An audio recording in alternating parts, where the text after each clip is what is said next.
Good morning all of you. आज के class को स्टार्ट करने के पहले मैं एक बार फिर से आप लोगों से अपील कर रहा हूँ कि हमारा जो भी यूट्यूब चैनल है हमारे कॉलेज का, आप लोग उस चैनल को अपने सारे फ्रेंड तक पहुँचाएं और ताकि वो लोग सब्सक्राइब करें और इस चैनल से जुड़ सके और उनका जो भी बाकी सिलेबस है वो इस चैनल के माध्यम से पूरा कर सके। अब आगे बढ़ते हुए हम लोग आज क्लास में देखेंगे बीएड फर्स्ट ईयर से पेपर C3 को आज से स्टार्ट करेंगे, जिसका नाम है लर्निंग एंड टीचिंग, अधिगम और शिक्षा। आज से इसी पेपर को हम लोग देखेंगे, paper C3 learning and teaching यानी कि अधिगम और शिक्षण।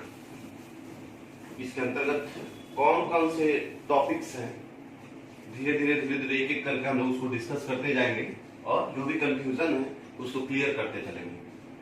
टॉपिक है वह भी बहुत ही महत्वपूर्ण टॉपिक है डिस्कस करने के लिए, जिसमें एक टीचर का रोल, एक टीचर को कैसा होना चाहिए, एक टीचर का फीचर्स क्या क्या होने चाहिए, उसके पास कौन कौन से गुण होने चाहिए एक अच्छे टीचर के लिए, उन सभी बातों पे हम लोग डिस्कस करेंगे।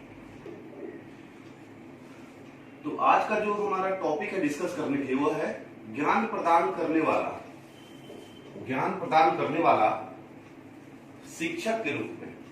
मतलब जो भी व्यक्ति ज्ञान प्रदान अगर हमें कर रहा है तो एक शिक्षक के रूप में उसके अंदर कौन कौन सी बातें निहित होनी चाहिए उसके ऊपर हम लोग को डिस्कस करना है। तो कुछ पॉइंट है जो कि इंपॉर्टेंट पॉइंट है और इसी से रिलेटेड है कि ज्ञान प्रदान करने वाला में शिक्षक के रूप, मतलब एक शिक्षक अगर ज्ञान प्रदान कर रहा है तो उसके अंदर कौन कौन सी बातें मुख्य रूप से होनी चाहिए। तो पहला जो पॉइंट वह है कि शिक्षक सूचना देने वाला, अर्थात जो भी टीचर है तो उसका जो पहला फीचर्स है वो होना चाहिए कि वो एक इंफॉर्मेशन गिवर हो, अर्थात किसी भी नए या पुराने सूचना को, जिस सूचनाओं का विद्यार्थियों को सख्त आवश्यकता है, उस सूचनाओं को विद्यार्थियों तक पहुंचाने का काम किसका होना चाहिए? टीचर का होना चाहिए। तो एक टीचर हमेशा सूचना देने वाला हो। दूसरा है शिक्षक साधन उपलब्ध कराने वाला हो, अर्थात एक अच्छा फैसिलिटेटर हो, बच्चों को अच्छा फैसिलिटी देने वाला हो। कोई भी साधन की आवश्यकता है, कोई भी इक्विपमेंट की आवश्यकता है, कोई भी TLM टीचिंग लर्निंग मटेरियल की आवश्यकता है, तो शिक्षक का यह परम कर्तव्य है कि वो अपने विद्यार्थियों तक उन सारे साधनों को सरलता पूर्वक आसानी से पहुंचा सके। तीसरा जो पॉइंट है, शिक्षक शिल्पकार के रूप में, स्कल्पटर। एक टीचर को हमेशा शिल्पकार इसलिए माना गया है क्योंकि शिल्पकार का क्या काम है? शिल्पकार का काम है मूर्ति बनाना, और किसी भी पत्थर को या किसी भी मिट्टी के ढेले से शिल्पकार क्या करता है? एक सुंदर सा आकृति वाला मूर्ति बनाता है। वैसे ही एक टीचर का भी यह काम है, टीचर के अंदर यह बात निहित होनी चाहिए कि वह एक शिल्पकार के रूप में काम करे और बच्चों के ऊपर ऐसा काम करे कि बच्चे का सर्वांगीण विकास हो सके और समाज को जिन बच्चों की आवश्यकता है वो टीचर फुलफिल कर सके।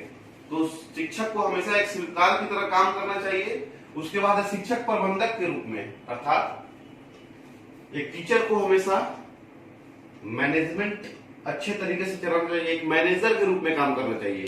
बच्चों के साथ मिलके ये चीज को देखना चाहिए कि बच्चों को कहाँ कठिनाई आ रही है, बच्चों को कहाँ दिक्कतें आ रही है, उन सारी दिक्कतों को कैसे कम कर सकता है। अपने प्रबंधन के गुणों के द्वारा शिक्षक उन सारे कठिनाइयों को कम कर सकता है। उसके बाद है शिक्षक मार्गदर्शक के रूप में, एक टीचर को हमेशा एक अच्छा गाइडर होना चाहिए। अगर बच्चे गलत रास्ते पे जा रहे हैं तो वो गलत रास्ता को सही रास्ता कौन करेगा? टीचर करेगा। और उन सही रास्तों पे बच्चों को चलाने का काम किसका है? टीचर का है। क्योंकि हमारे समाज में जो भी बच्चों को विद्यालय भेजा जाता है यही सोच के भेजा जाता है कि बच्चे अच्छे गुणों को प्राप्त करेंगे और अपने भविष्य को उज्जवल बनाने का काम करेंगे। तो एक शिक्षक को अच्छा मार्गदर्शक होना अति आवश्यक है। फिर है कि शिक्षक मित्र के रूप में, टीचर कोई भी हो, स्टूडेंट से रिलेशन उसका कैसा होना चाहिए, मित्रता पूर्वक,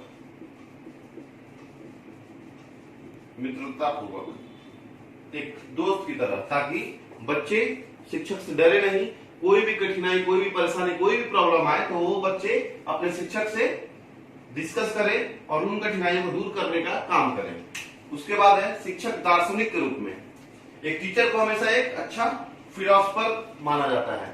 फिलोसफर इसलिए ताकि किसी भी बिंदु पर, किसी भी बात पर वो अपने स्टूडेंट्स को अच्छे तरीके से समझा सके, किसी भी बात का जो इंपॉर्टेंस है वो बच्चों तक पहुंचा सके। तो वो कब पहुंचाएगा, जब एक टीचर अच्छा फिलोसफर होगा, अच्छा सोच विचार रखने वाला होगा।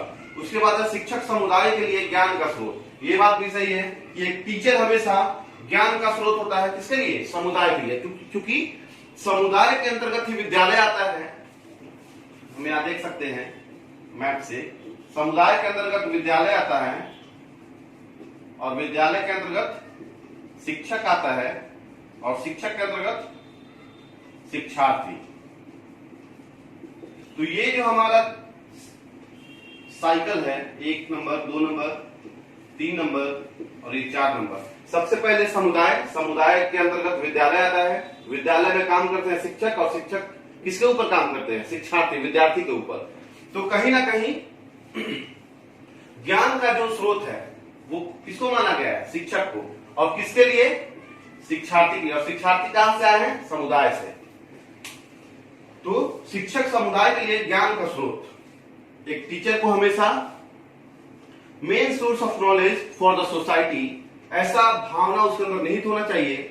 और ज्ञान का जो सोर्स है, जहां से ज्ञान की उत्पत्ति हो रही है, वो किसके लिए, समुदाय के लिए। कौन ज्ञान देता है, शिक्षक ज्ञान देता है। तो शिक्षक समुदाय के लिए ज्ञान का स्रोत होता है। उसके बाद शिक्षक समाज के निर्माता के रूप में, बिल्डर ऑफ द सोसाइटी। यह बात भी सही है कि टीचर को हमेशा समाज का निर्माता माना गया है, क्योंकि विद्यालय के अंतर्गत इस समाज के विभिन्न परिवेश से आए हुए बच्चे आते हैं और वे बच्चे ही भविष्य के समाज हैं। और उन बच्चों को प्रॉपर गाइड करके उनको प्रॉपर चैनल पे लाना किसका काम है, एक टीचर का काम है। तो टीचर कहीं ना कहीं समाज के निर्माण में बहुत ही महत्वपूर्ण योगदान अपना देता है और उसे देना भी चाहिए। तो हम कह सकते हैं कि ज्ञान प्रदान करने वाला शिक्षक के रूप में, एक शिक्षक के रूप में अगर कोई भी व्यक्ति है तो वह समाज का निर्माता उसे होना चाहिए। उसके बाद है शिक्षक प्रशिक्षक के रूप में। तो टीचर एज अ कोच, एक टीचर को हमेशा अपने स्टूडेंट के कोच के रूप में रहना चाहिए। हर एक छोटे से छोटे, बड़े से बड़े मूवमेंट में एक टीचर को अपने स्टूडेंट के साथ खड़ा होना चाहिए।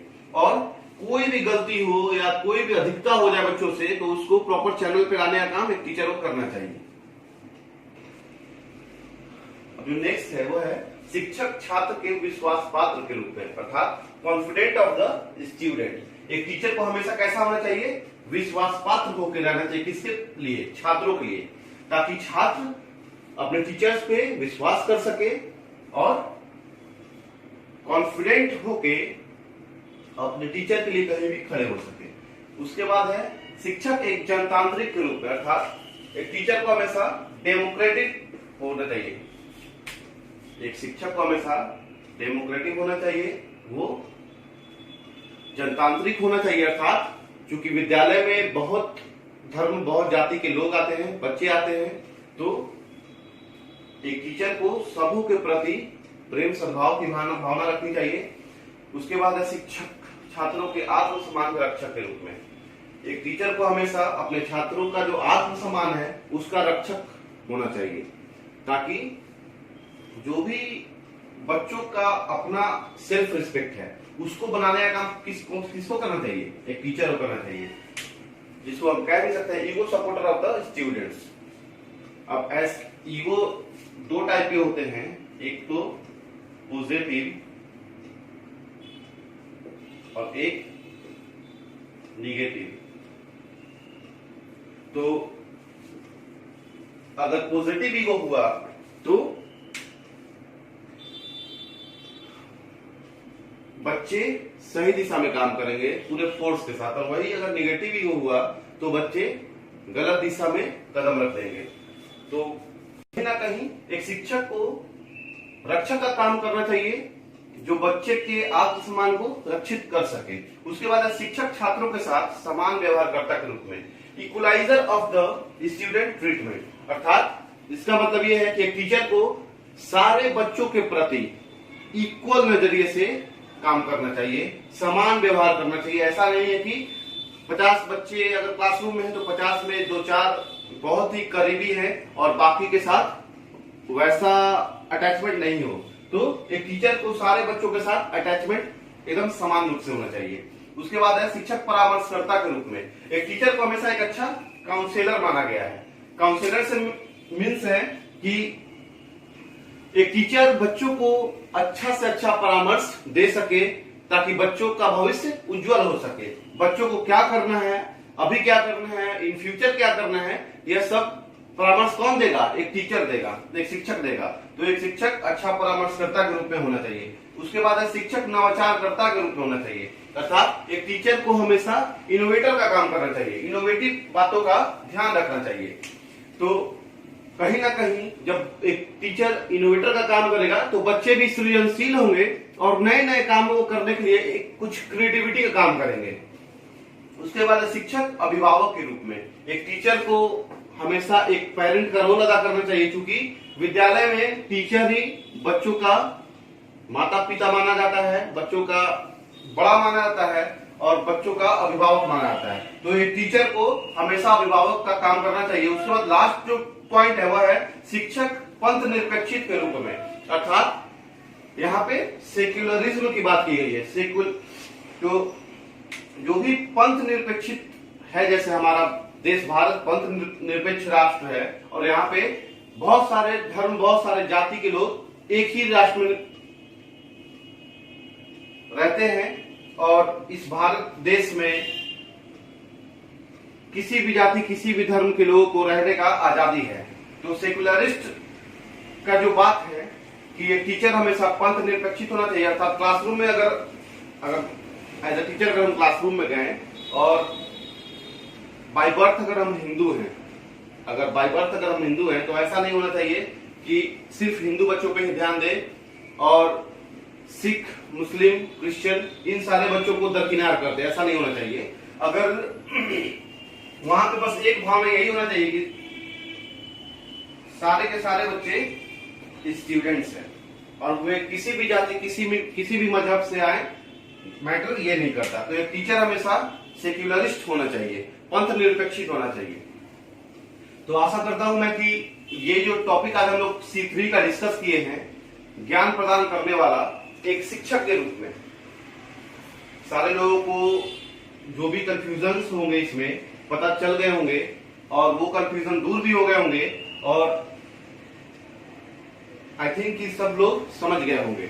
अब नेक्स्ट क्लास में जो हम लोग देखेंगे C3 से ही क्वालिटीज